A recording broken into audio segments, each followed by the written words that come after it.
தமிழ்நாடு அரசினுடைய அச்சகத்தில் பணிபுரியக்கூடிய பணியாளர்களுக்கு இந்த தண்டையார்பேட்டை பகுதியில் ஏற்கனவே இருந்த குடியிருப்புகள் குடியிருக்க தகுதியற்ற நிலையில் இருந்த காரணத்தினால் ஏறத்தாழ 70 ஆண்டு காலத்துக்கு முன்பு கட்டப்பட்ட அந்த கட்டடங்கள் இடிக்கப்பட்டு புதிதாக கீழே வாகன நிறுத்துமிடமோடு 10 மாடி கட்டடம் கட்டுவதற்கு திட்டமிடப்பட்டது.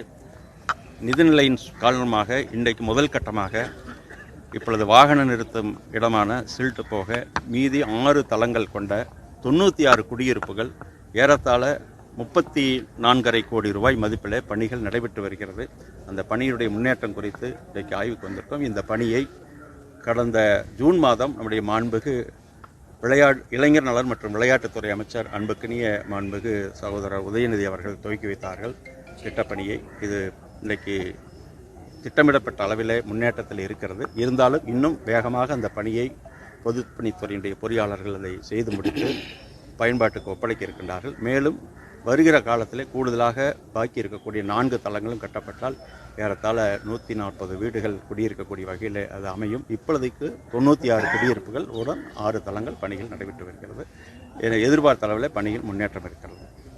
சார், சபாநாயகர் திமுக தொண்டனை போல செயல்படுகிறார் சொல்லிட்டு அண்ணாமலை திமுக தொண்டனை போய் செயல்படுகிறார் அண்ணாமலை குற்றச்சாட்டு வச்சிருக்காரு. மேலும் அவர் மகனுக்கு சீட்டு வாங்குறதுக்காண்டி தான் இந்த மாதிரிலாம் பண்ணிட்டு இருக்காரு. அவர் மாண்பை மீறிட்டாருன்னு சொல்லிட்டு அண்ணாமலை குற்றச்சாட்டு. அதாவது கடந்த காலத்தில் சட்டமன்றத்தில் உறுப்பினராக இல்லாதவர்கள் எல்லாம் கொண்டு சட்டமன்றம் நடக்கிற பொழுது அங்கே அமரச் செய்திருந்தார்கள்.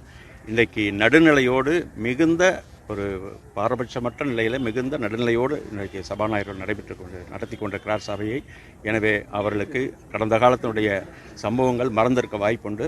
எனவே அதை நினைத்து பார்த்தால் இப்பொழுது எப்படி சட்டமன்றம் நடக்கிறது, அதுவும் குறிப்பாக நம்முடைய முதலமைச்சர் மாண்புகு அண்ணன் தளபதி அவர்கள் நடுநிலையோடு சட்டமன்றத்தை நடத்தி கொண்டிருக்கிறார்கள். நேற்றைக்கு கூட அதிமுக வைத்த கோரிக்கையை பரிசீலிக்க வேண்டும் என்று கூட அவர் மாண்புகு சபாநாயகருக்கு வேண்டுகோள் வைத்திருக்கிறார். அந்த அளவுக்கு நடுநிலையோடு நடந்து கொண்டிருக்கிறார்.